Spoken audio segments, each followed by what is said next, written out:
Hey, I'm super excited. We've got two masters of this industry with us today. They're just growing into becoming legends, which is really exciting to have these guys on the program.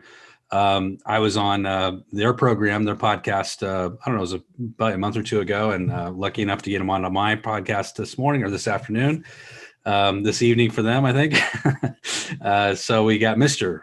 Ricky Carruth, who's just out there carving it out. And I've written his name down here a couple of times. We got Juan Carlos Barreneche. Almost got it. Barreneche, almost got it. Barreneche. Sorry, my friend.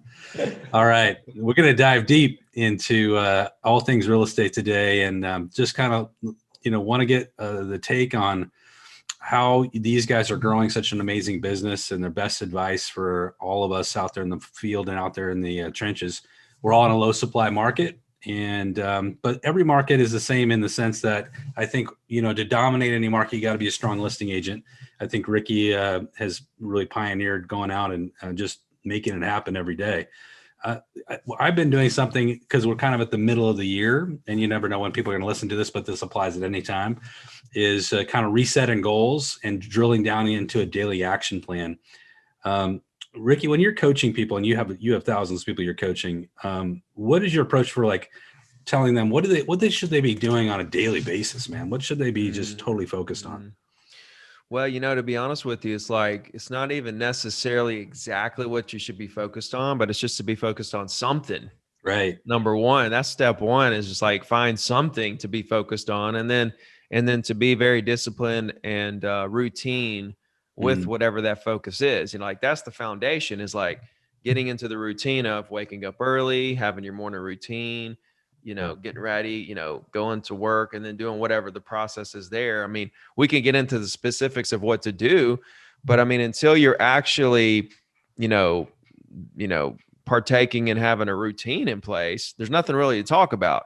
That's kind of like people that say, what content do I post to grow on social media? And I go to their page and they post like twice a month. It's like, well, until you start posting every day, right? We don't even need to talk about what we're posting until you're, posting consistently. You know what I mean? So like there's steps in the process. So let me make it clear, until you've actually, formed a real routine that you've stuck to, and you've proved yourself that you're disciplined in any kind of capacity, then we don't even need to talk about what to do, because you're not doing anything. Because if you're not going to be consistent with anything, that's why I say, just find something to focus on. If you're consistent with anything, then something's going to happen. No matter if it's the worst activity possible. I mean, I've seen it. There's people that do the strangest things and have the most incredible, results, because they stick with it, and they carved a routine. It's the people that do the most productive activities, but not on a consistent basis. You know what I mean? That really fail. And it's like, well, you're doing all the right things. Yeah. But you're doing it every other day. And then you take 2 weeks off, and then you do it 3, random days. And then I have had agents over my career, they'll come in, and then they'll do great. They'll come in for 3 months. They'll close 4 properties. They'll make, 40,000, and then I won't see them for 6 months. And then they'll come back and kind of start all over, 3 months, make 40,000. They're, and they kind of go through these cycles, but they just go and blow the money and come back and do it all over again. So, having a routine in place, no matter what that routine is even more key than what you're doing during the routine. Right. But in terms of routines and what you should be doing, I mean, here's the bottom line. Regardless of where you get your leads from, the common denominator is a real conversation. Like that's the common denominator of all closings. Yeah. So regardless, if like you can actually, social media isn't the common denominator, because there's agents that have closings without social media. Sure. I'm one of them, by the way. Right. No, cold calls is not the common denominator, because there's people that close deals and do very well without cold calls. Zillow's not the common denominator. Open houses aren't the common denominator. Direct mail isn't the common denominator. The common denominator is a real conversation. Until there's a real conversation, regardless of where you get your leads from, until that conversation takes place and you've actually, established that there is a connection, we do feel comfortable with you enough to do business. Yeah. Nothing's going to happen. right? So that's the common denominator. So from that point, then we reverse engineer, okay, is cold calling our thing that's going to get us to conversations? Is social media the thing we want to use to get us to the conversations? What avenue do we want to use to get us to those conversations? Right. And so my thing is I want my agents to make calls between 9 and 12 every day. So who are they going to call? Well, I don't care who they call, as long as whatever lead generation source they're using is giving them enough leads to make calls back to back to back every day from 9 to 12. So if you're using Facebook, Instagram, Zillow, direct mail, whatever, if you're using something outside of just directly calling people, that's fine. As long as it's producing enough leads to stay on the phone, having those conversations, which ends up being the common denominator of all closings. I mean, if you think about that, it's like, okay, if that's true, then conversation, like if we can have as many conversations as we can possibly have with humans in our market, then we'll have as many closings as we can possibly have. That's what's going to maximize the amount of closings we have, if that's the common denominator, right? So for me, just to break it all the way down, and then I'll get Juan's perspective, to break it all the way down, if that's the case, okay, and people are spending so much money on Zillow and Facebook and so much time creating content and doing open houses and all that, if all that's just coming right back to the same activity, which is talking to people on the phone, I say, the heck with all that. I'm just going to get the exact property owners I want to do business with for 2 cents a piece and just call them directly by the thousands.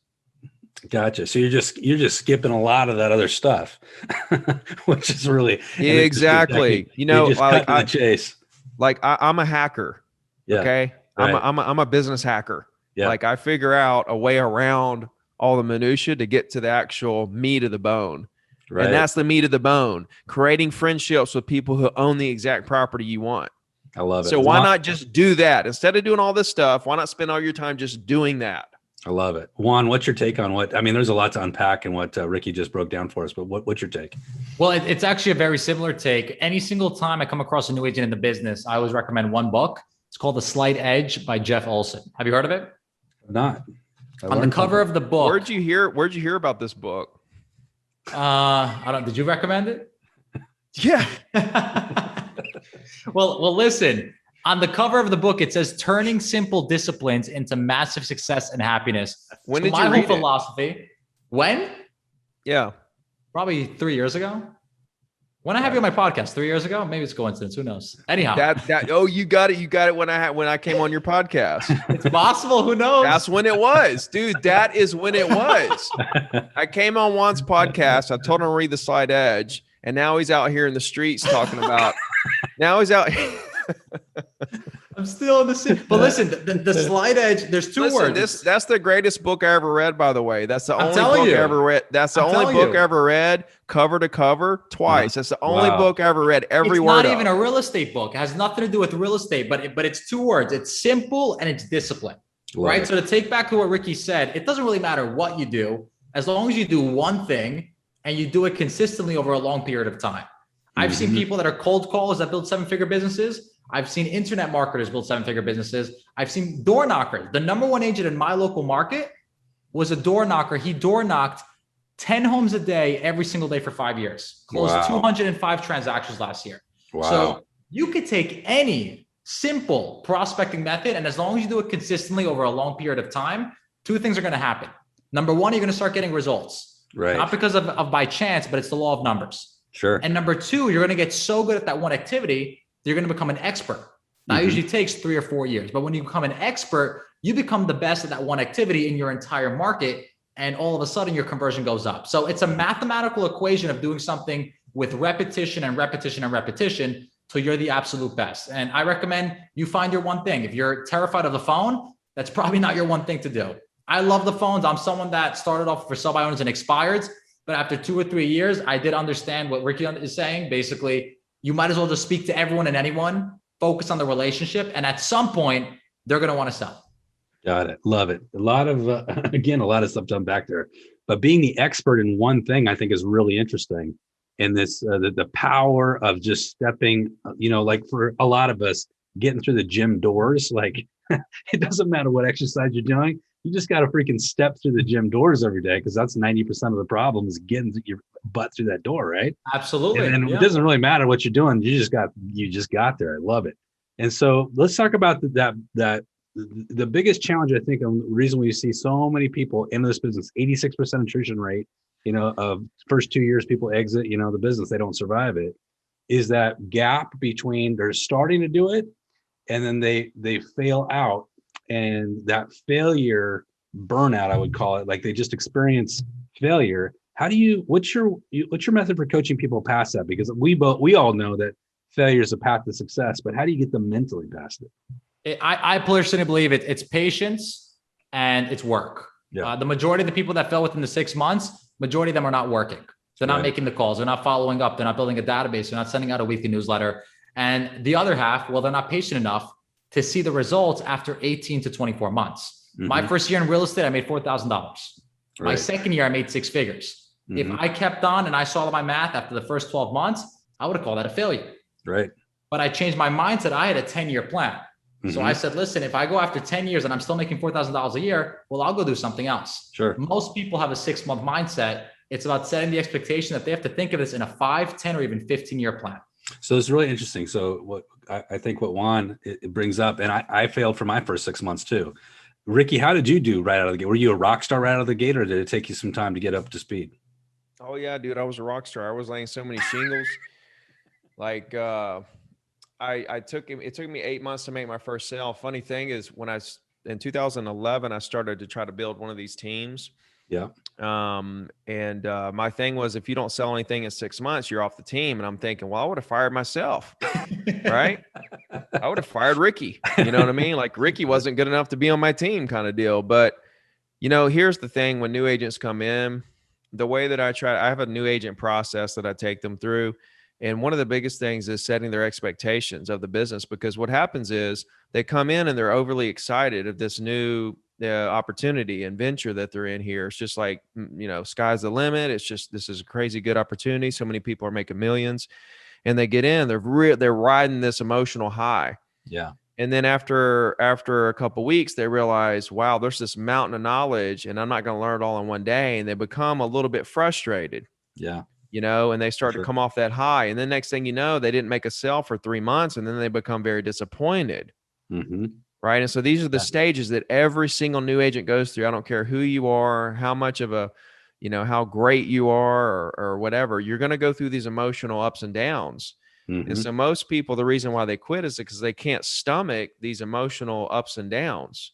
So I try to warn them ahead of time what these emotions are going to look like over the next, 3 to 6 to 8 to 12 months, and try to help them be prepared for those emotions to go up and down.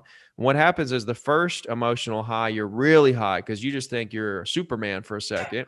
Right. And then when you come down, it's a really steep low. Yeah. Right. But then what happens when you're at that low and you're at the bottom, you look around and you say, you know what, hold on a second. Okay.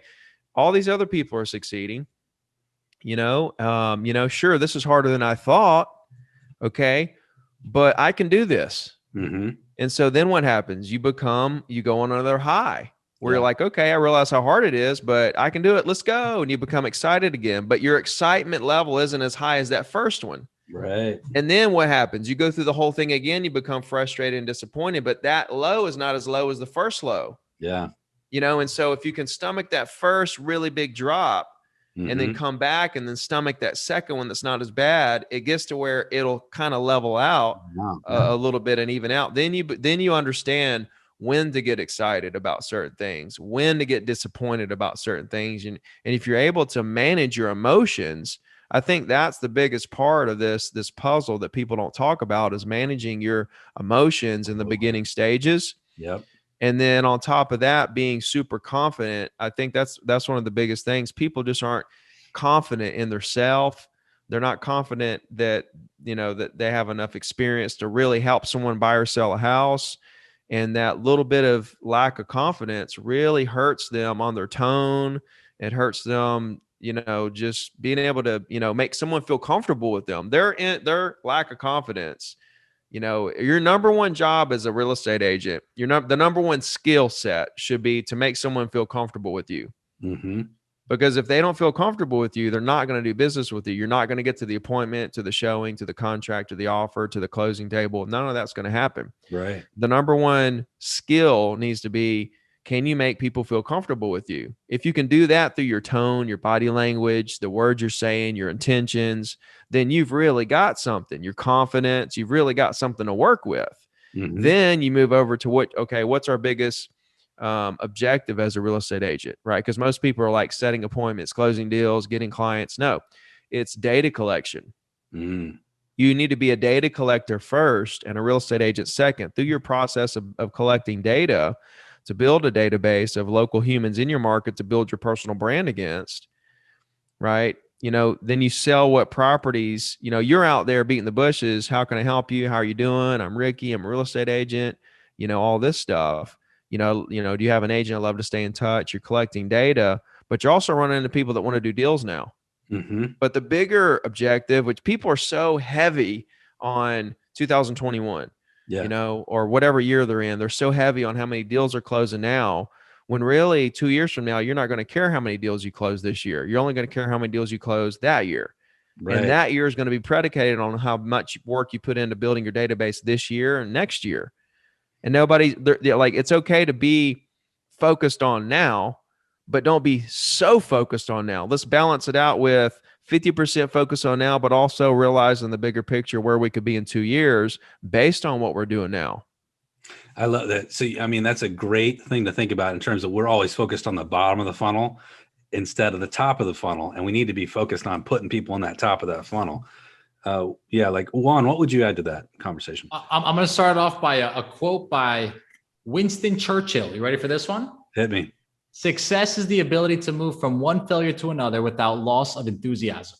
Okay. Love it. So when I first got started in the business, I would get excited any single time someone would go ahead and say they wanted to work with me. So I get a client, I'm excited. After I realized that most clients will go ahead and work without you, regardless of what they say, I would then get excited when I got an accepted offer. Right. When I once realized that an accepted offer could fall through, I only got excited once it would go under contract. Once I realized that contracts that are in pending and in escrow could fall out of through, I only got excited when I got to the closing table. Right. When I got to the closing table and I got my check and I realized, wow, my broker might take 30% of my check, I only got excited once the payment hit my bank account. So essentially, we start going through these stages of emotional roller coasters because we think, wow, we've hit the level of success. We got our first $1 million property accepted. We've hit that level. What we don't realize is that there's 35 different things that could ruin that deal. So I think expectation is everything. And I tell a lot of people when they get started that you need to have an expectation that anything and everything will and can go wrong. So you need to have that mindset that failure is not a bad thing. It's actually a good thing. It's an opportunity for you to learn and become better, because if you keep failing and you fail fast, essentially you'll get to the point where you've done every mistake like I have. And when you go through an entire transaction from start to finish, you're going to do it better and better every single time. So if the person understands this on a high level and they could do this over a long period of time, maybe their first, second, or third year, their business naturally just explodes year 4, 5, 6, and 7. It almost becomes natural to the point where them closing 3, 4, 5 deals in a single month, it's nothing. It becomes the normal for them. So it's about getting it to that point where, like I said, they're closing deals on autopilot and it almost feels like they're not trying. Let me go on the other side of the spectrum, because we're talking a little bit about new agents and the psychology and helping them through that emotional kind of upswing and that learning curve. But we all are coaches, and we all work with other people that are on the other end of the spectrum who are already super successful. But what I see sometimes is people pushing back from success. And what I mean by that, when they came off of 2020, a lot of them had their best years ever. And so they start to think to themselves, I don't know if I can do that again. I don't know if I can, replicate the success. Some of them have this kind of emperor with no clothes on kind of thing, this imposter syndrome, where they're like, I'm not sure this was really something I can continue to do. How do you coach people through that kind of emotional state, that kind of thinking that can creep into all of us? I mean, everybody's got that sometimes where we're like, is this truly what I'm truly capable of doing? Right. What do you say to that, Ricky? Yeah, exactly, man. Like I said, right now you should be thinking about 2023, right? And so next year, when 2022 gets here, January 2022, you need to be thinking about 2025. Right. You know what I mean? Yeah. So for me, like, you can't control the results this year. Like, when I look at an agent, I can't tell you what they're going to do, what their production level is going to be this year. But if you show me what they're doing day to day, I can tell you exactly where they're going to be 3, 4, 5 years from now. That's very predictable. Like, the long term is very predictable. Like, it's just simple math, which Juan and I have realized not a lot of people can do simple math. It's very simple math, and it's a game of accumulation over time. That's what creates big businesses. And when you're, I was the same way. I know exactly what you're talking about, because when I was doing 600K a year, and then 750, and then $1 million a year, when I hit $1 million that first year, the next year is like, golly, I got to do, like, I literally, January 1, you start at zero. You went from $1 million, blank check, man. You went from $1 million to zero. It's like, what? I have to do that over again. Like, is that really going to happen the second time? But we all go through that. And when you go through that next year, after having a really big year, and you do produce that same volume, or, very close, and then you do it a third year, and then a fourth year, you just you understand that, yes, you can do it, So I would tell the agents that are going through that's a good thing, because that's a stage that we all go through as as we have these really big years. Consider yourself very blessed and lucky to have a year that big to feel daunted that you have to try to do it again. I mean, that in itself is a good sign. I think that what you said there was brilliant, which is, we can't control the result of this year, but we certainly can 2 to 3 years out. That's really, really wise thinking. I think that's really something that a lot of people don't really look at. They get so consumed with this year and not the longer term. And I love what you said earlier too about, and this is something I haven't heard anybody else say, and it's really fundamentally what we should all shift our thinking to, which is our job's data collection first and sales second. Because, I just saw a study about homeowners this year that like 1/3 of Americans are thinking about moving. 63% are going to be selling in the next 6 months. I mean, there's a massive wave of listings that's probably facing us. And if you and the number was 1 in 10 homeowners is going to be selling this year, 63% in the next 6 months. So when we're driving through every neighborhood, you start thinking about that 1 in 10 of these homeowners is going to be on the market in the next 6 months. Yeah. But all of them will be on the market in the next 10 years, every single one. And that's kind of to your point. If we can focus on this year, but the longer term is everyone will be on the market soon, right? Here's a good thought. Right now we are facing, and it's cool that you brought that statistic up. We're facing the largest bubble of pent up seller demand that we've ever seen. We have more sellers that want to sell that can't, for 2 reasons. 1, they're scared to leave money on the table. 2, there's nothing to buy. So there's so many people that say, wow, the prices are up so much, I want to sell, I want to make that money, and I want to go buy something else or whatever. They can't do it. So every day that bubble is getting bigger and bigger and bigger. And if you're sitting around saying, oh gosh, low inventory, it's so hard to get listings, I can't get listings now, and all that stuff, you're really missing the picture here, because effort per listing is at an all-time high. Yep. Effort per listing is at an all-time high, but effort per relationship created is the same as it's always been. You pick up the phone, you're nice to people, you create those great first impressions with people, you accumulate those instead of listings, accumulate those, because when this thing does flatten out and that bubble bursts and sellers all at the same time call their agent, their trusted agent, to list their property, you're going to want to be that trusted agent. And if you've been pounding away trying to create as many friendships in the market as possible with property owners that own the exact property you want to sell, your phone's going to get flooded with calls of sellers once the feds raise interest rates unexpectedly, or soon as, I don't know what's going to happen. Something will happen that blows the steam out of the market. Everybody's going to realize it at the same time. And it's going to be a euphoric moment for agents, whereas buyers are going to take a step back. That's what makes the market lose steam, is buyers say, wait a minute. Okay. Maybe prices go up too high. Maybe houses that were 300 hit 950,000, and buyers finally say, you know what? I'm not going to spend $1 million on a $300,000 home. Okay. Maybe, but something's going to happen. And when it happens, there's going to be this euphoric moment where buyers did step away, but there's still a lot of buyers there. Maybe we lose a third of our buyers for the moment, but we still got 50-60% of our buyers sitting there, and all the sellers call us to list their houses. What do we have? What's happening then? Yeah. We're double in, baby. We're Right. double in, and we're getting both sides of a lot of deals during that 60-day period where it's going to be complete euphoria, where we have so many sellers that want to sell because the market has flattened out and might go down, and they want to catch it at its top. And you got buyers that are still sitting there ready to buy. There's still plenty of demand. And we're going to have this moment where it's like, oh my gosh. And when is that going to happen? I don't know, 3 months, 6 months, 12 months, 18, 24, 36, who knows? But when it happens, it's going to happen. And you're going to wish you would have created as many friendships. You're not going to care how many listings you got back in June of 2021. You're going to be worried about why you didn't create more relationships with sellers that are going to list their property when this thing does flip.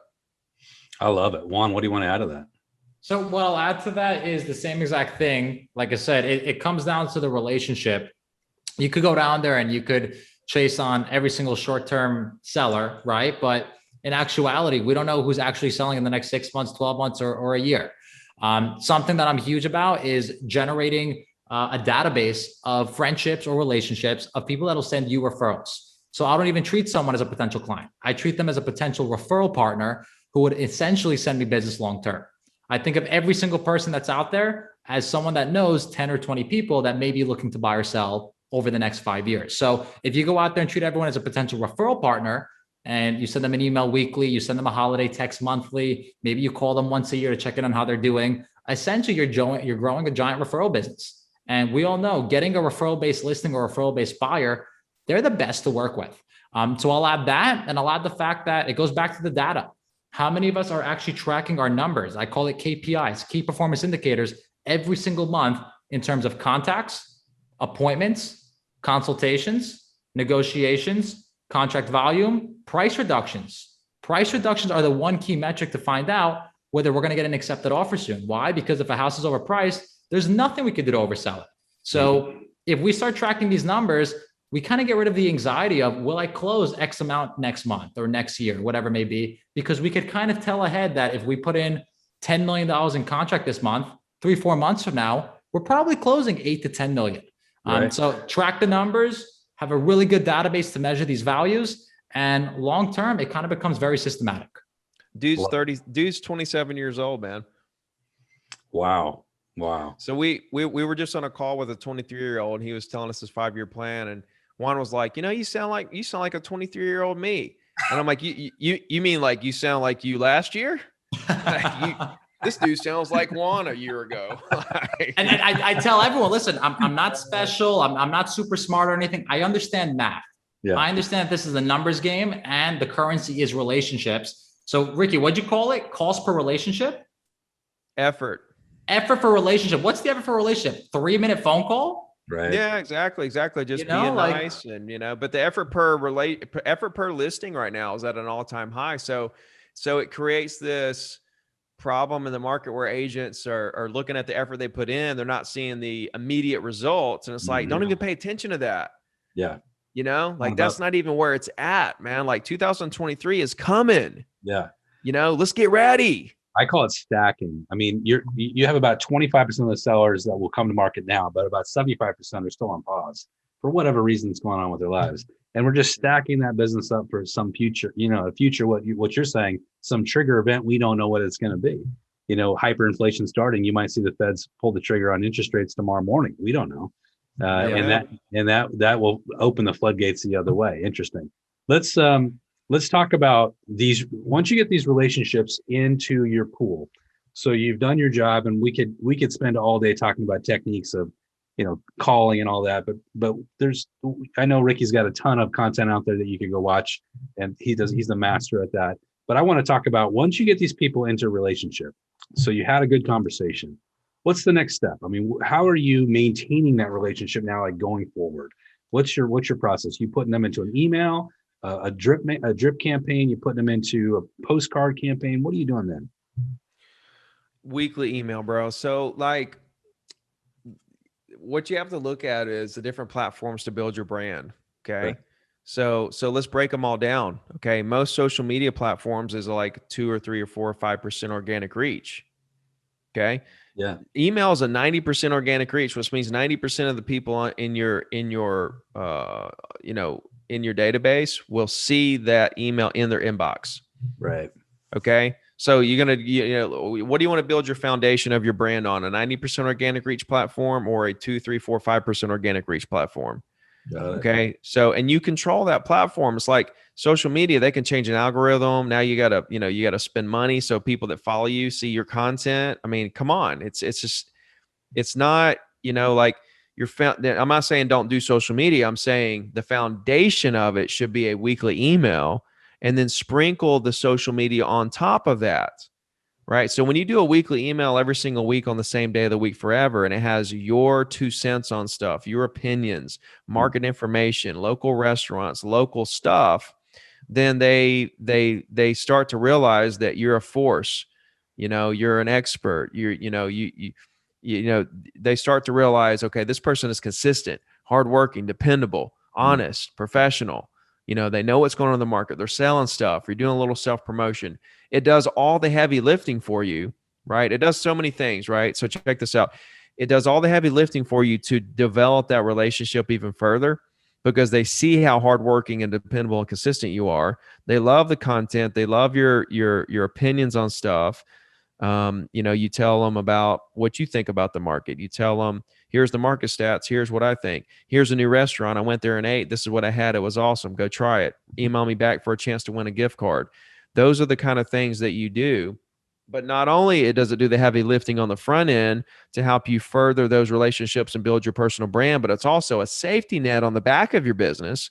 Whereas you showed property to buyers and you looked at 15 houses, they lost out on a couple offers and went ghost on you, but they're still in that email database. Whereas 3 years later, they call you and say, hey, we're back. Well, here's what we want to do.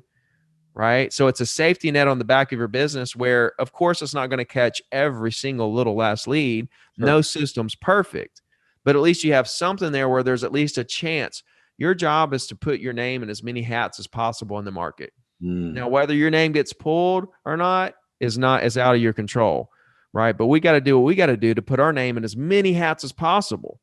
See what I'm saying? Yeah. Let me ask you a question. One, you're the numbers guy. When you talk about the numbers behind this, is there a number that you guys are assigning to this? Like, okay, for 500 relationships, you're going to average X, X, and X. Is that, or is it depend on, is it agent dependent? It's 1%. 1%.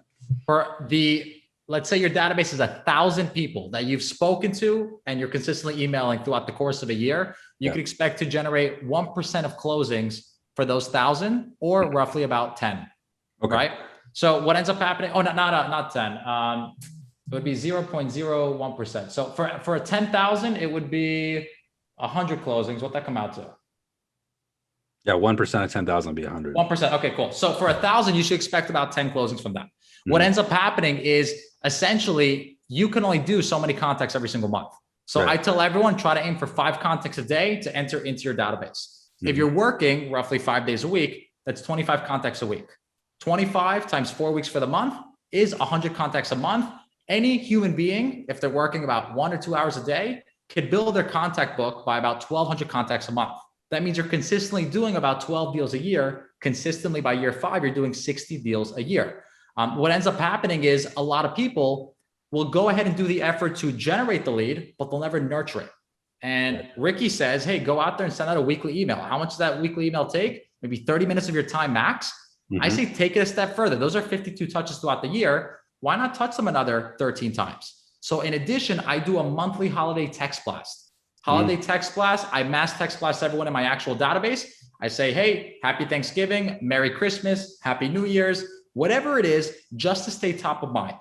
And then once a year, whether it's in the beginning or the end of the year, I call them. I personally call them so they hear my voice. So it's a triple threat. It's voice, it's text, and it's email.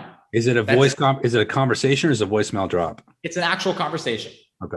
Yeah. And then once you get to the point where your database is too big, you could do a voicemail blast.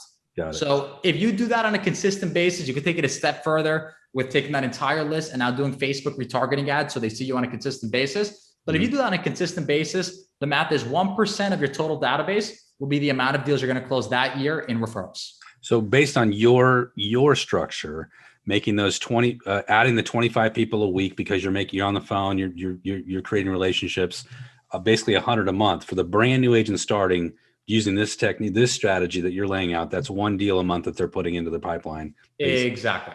12 years. Okay. Great strategy. I love it. Let me circle back on text-based marketing, because I see text-based is rising. I think a lot of us are going to be starting to do a lot more text-based marketing. Do you think that text will replace the email in the future with a text linked to, a video message in place of the email? Ricky, do you see that happening, or do you think the email is still going to be the stalwart?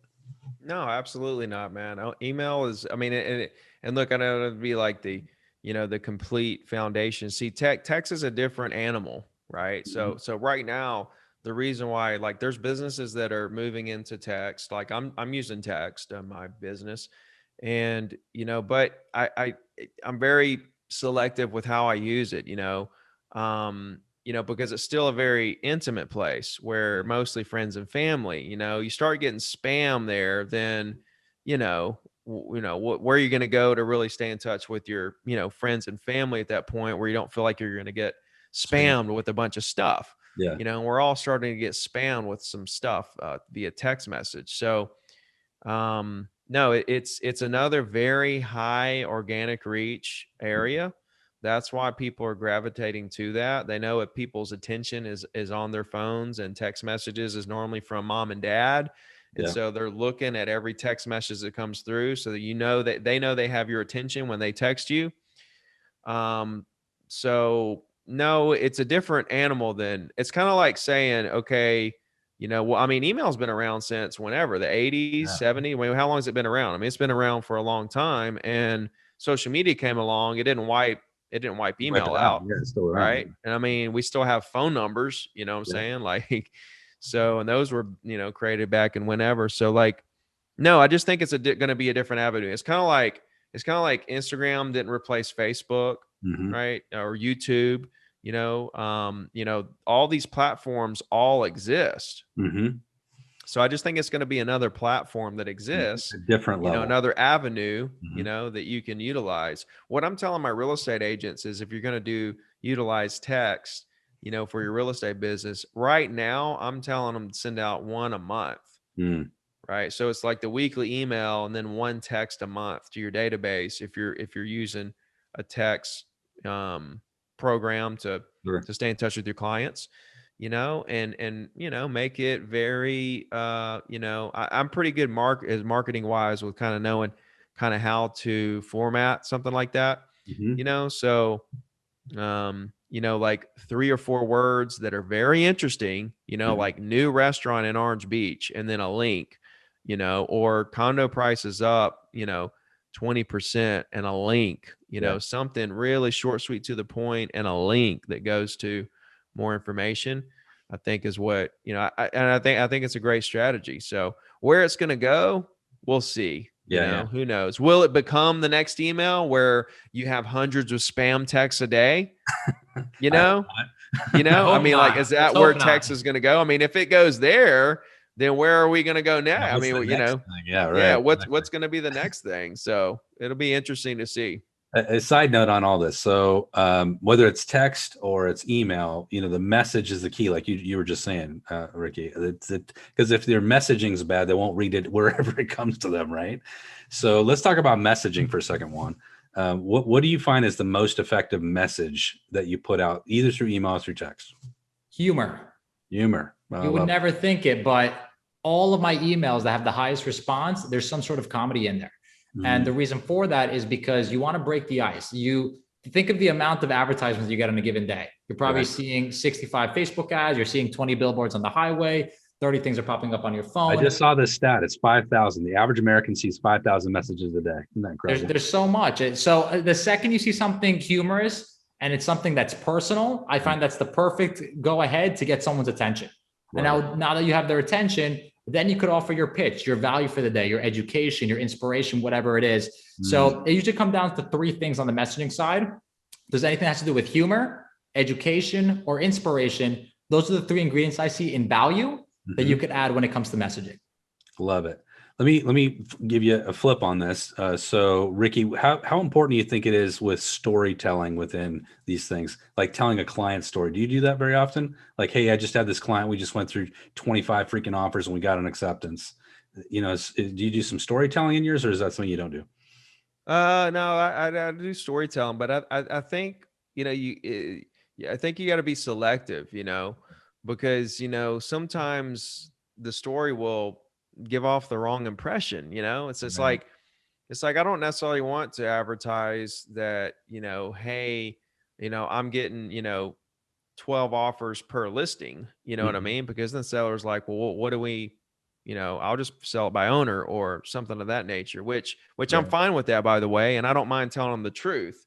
But at the same time, the stories I like to, what I'm getting at is the stories I like to tell are more so, here's a restaurant. I went there with my wife. We had a great time. We had this. It's amazing. You guys should check it out, kind of deal.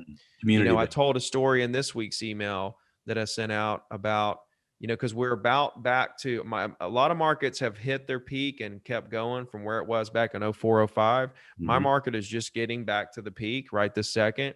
And Mhm. so I did a little, storytelling on, my experience with that market, and that we're back there price wise, but there's a lot of differences, and it kind of illustrated a story. You know Mhm. what I mean? So no, and look, I mean, look at my coaching program, all my stories there, as far as what I've been through and everything that's helped me build that business and that brand. So storytelling's huge, huge. If you're telling a story, people are so interested in that kind of stuff. When you're Mhm. just telling just like general information, like prices are up this much, Yeah, or people forget. here's It's the very square foot forgettable. Yeah. price or something like that. It's like, Mhm. you got to say that and then say your thoughts about it, So let's with it. Yeah, let's stop for there. So our opinions of the market, because we are considered hopefully to be the experts in our market, and I think a lot of agents are afraid to give their opinion because they're afraid of what if I'm wrong, that kind of thing. Are you guys giving your opinions frequently? I mean, is that No, what? you don't predict the market. Right. Like, you don't predict the market. That's what you never do, Hmm. because you never will. I mean, chances of you being right are so low. Right. You never say, "Oh, the market's going to do this or that." You never say that. That's not what you do. You say what it did. You Hmm. say what it's doing right now, but you never say what it's going to do. Hmm. That's putting you in a very vulnerable position. Something I find really interesting is since I got started in 2016, I would always hear realtors saying now is the best time to sell. And I never saw the message change in the last 5 years. It's always a good time to sell. It is. And on the other side, you have the buyer agent saying now's the best time to buy. Right. And in 5 years, you're still seeing the same exact message. So it kind of becomes a little repetitive of people just going where if the interest rates go up, oh, now's the best time to go out there and buy a property because prices are going down. Right. Interest rates go down, now's the best time to buy a property because although prices are high, money's cheap. So I think agents like that kind of get a little generalized because they're kind of fitting into the mold. Hmm. And really, why a client is going to follow you versus another agent is because they're interested in your lifestyle. They're interested in a day in the life of an agent. They want to know where you're at. If you're flipping a house, if you're doing construction, this is exciting stuff that we're in. We're in a very sexy industry, but a lot of agents don't highlight that part. Instead, they start highlighting interest rates and pricing and transactions, and that Sleepy. stuff's boring. Yeah, sleepy. And if we wanted to go look that stuff up, hey, we could open up CNBC and look at the real estate section. And Right. I don't think realtors understand that at the end of the day, clients want to be entertained. They want to go ahead and follow along with your life. They're very curious to see what you're doing on a day to day. And if you could go ahead and portray your lifestyle and the day in the life of a realtor, you'll find a lot more engagement with your posts, your content, and your messaging. Edutainment. I love it. And it's interesting kind of along these whole lines is that I just read a stat that everybody's relationship database, no matter what you call that, everybody that knows 9 other realtors in your market. That's the latest stat. And it's probably grown to 10 since that's been published. I mean, there's so many realtors. And I think it's our job to cut through that and be like, they may know 9, but they're going to trust me, right? I'm the one they're going to choose when it comes time to do some business. And I think all of these things we're talking about is helping hopefully agents to get positioned that way. So guys, I know your time is super valuable. I really appreciate you being on the program. I want to just end it with give us like your best advice, Ricky, for taking this. We're about ready to enter into summer. It's a busy market. Best advice you have for agents right now. What we're all dealing with. I think just, focusing on long-term, I mean, like go as hard as you can right now. You know Yeah. what I mean? Mm-hmm. For the best 2024 you can possibly, imagine, I mean, I have zero interest in 2021. It's like in 2022 gets here and I'm like, okay, it's already in the books this year. Like whatever you produce this summer comes from the work you did last fall. Yes. Love it. So it's kind of like my dad said, we're roofing houses, we get paid every Friday. Mm-hmm. And so like these guys that work for us, they literally would not show up. And then Friday morning, here they come. They're ready to roll. They're coming in, they're ready to go. And they come in and work for one day and get paid, and my dad was like, look, you ain't been here all week. You ain't gonna get it done now. Right. It's the same thing. If you didn't really bust it back in the fall and in the spring to build those relationships and get that database up. In my book, Zero to Diamond, there's a chapter called Champions are Made in the Off Season. Right. And then this is a method that I used every year to increase my income every year, because we have a slow season and a busy season. Mm-hmm. So I took the busy season and just closed deals based on the database I built during the slow season. And then the slow season comes and I switch from deal closing and showing property and going to appointments to, okay, it's slowed down. Now I use all that time to call and try to build more relationships to build my database incrementally bigger. So it's a stair step. So every year my database has it's flat because I'm just helping close deals, but then I have a jump because I'm slow. So I added people to it. So now I go into the next busy season with more people, in my database. Right. And I have a more successful, bigger season. Then the slow season comes, I grow it even more.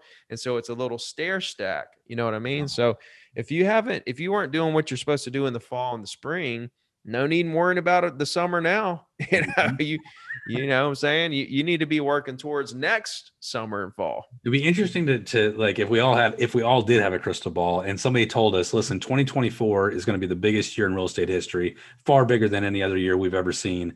But what you do now is going to set you up for success or failure. It's kind of exactly what you're saying, right? That's exactly what you need to be thinking though. See, here's the thing. Even if that's true or false, that's what you need to pretend like in your mind is going to happen. That's going to be the biggest year ever in the history of the world for real estate, 2024. Now, what are you going to do to prepare for that year now? Right. Yeah. Love it. Juan, what's your advice to the folks out here? So it's going to be three things. Number one, start treating your actual business like a business. Don't treat it like a job or a career. Start actually taking into account how much money you're putting into it and how much money is coming back out. Most people in real estate don't have a P&L sheet. P&L stands for profit and loss, if you're not aware what that is. And you should be tracking all the money that you're making net every single month. So open up an Excel sheet, write down all of your investments in your business, write down all of your commissions on the right, and then do a little equation to find out what you're netting every single month. If that number is not going up consistently, you don't have a business, you have the opposite. You have a money guzzler. Okay. So that's number one. You want to start tracking that. And the only way to do that even more efficiently is to go out there and track your KPIs, track your numbers, track how many contacts, prospects, follow-ups, clients, consultations, price reductions. You want to just make sure you're treating this like a business person would, and they're not going to leave that up to chance. Second thing I would go ahead and say is you want to make your business and your time as efficient as possible. Go ahead and do a little exercise that my mentor told me to do, which is for 3 days. This is a very tough exercise. Write in a little tiny journal everything you've done in the last 60 minutes. So if you wake up at 9 a.m., from 9 to 10, you're going to go out there, do what you do. Maybe you brush your teeth, take a shower. At 10 a.m., you're going to write down what you did in the last hour. If you do that for 24 hours straight, 3 days straight, you're going to find out that at the end of it, you're going to have a lot of data on how much time you spend on things that don't make money. You're going to find that from 10 to 11 every single day, you're just wandering off on social media. You're going to find that from 6 to 7 p.m. every day, you're just spending time on Netflix. And all this time that we really didn't think we had, it's right there. We're just spending it on things that are not efficient. So this is a great exercise to make you become aware. And then you could actually go back. And when you find yourself going to these old routines, you can replace them with either prospecting, following up, consultations, income producing activities.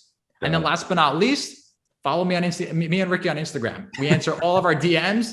We are very open people when it comes to helping other agents. And we understand that although we are helping other agents get to their goals, we understand that this is a referral-based business. One day you may send us listings. One day you may send us buyers. And that's our way of giving us value. So my Instagram is Juan, Juan Goldbar. And then Ricky, yours is? I think he's muted. Oh, you cut off. You cut off, Ricky. Oh, my bad. My name. His name. Listen, guys, if you're not following me already, don't worry about following me now. It's the same concept, okay? It's the same concept, all right? I know you can find Ricky everywhere on YouTube, Instagram, Facebook. You know, he's everywhere. I see him all the time. That's how I got hooked up with him to begin with. So, and he's a master. I mean, just a great coaching program, a great book you should read. Everybody should go out there and read that. Is there anything else you'd like to add to this, guys, as we leave us? No, man. We just appreciate you having us on, and looking forward to continuing the relationship and watching you grow on your end. Brother. Thank you, guys. Have a fantastic weekend. Go rock it out. Have a good one. Thank you, Jen. Thanks, guys.